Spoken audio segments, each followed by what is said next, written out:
মান স্পিকার আমরা কি মোবাইল ফোন নিয়ন্ত্রণ করছি নাকি মোবাইল ফোন আমাদের নিয়ন্ত্রণ করছে?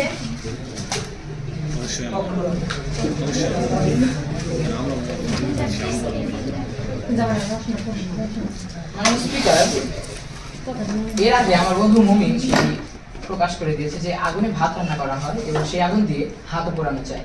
এই ক্ষেত্রে দেখা গেলে সেটি দেখা যাবে এটি আসলে সম্পূর্ণ সেরকম।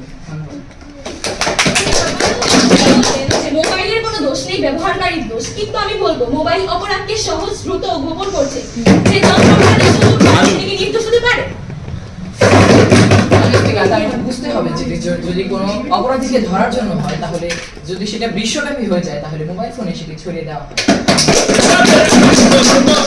খাওয়া যেমন ক্ষতি করে সেটা যত ভালোভাবেই খাওয়া হোক না কেন, ঠিক তেমন মোবাইল ফোন আজকে মানুষ অধিকাংশ ক্ষেত্রে সবচেয়ে বেশি যেটার ক্ষেত্রে ব্যবহার করছে সেটা হচ্ছে game, social media, TikTok, YouTube, Instagram. তারা ব্যবহার করছে সব দায় ব্যবহারকারীর উপর দেওয়া, বাস্তবতাকে অস্বীকার করার সাথে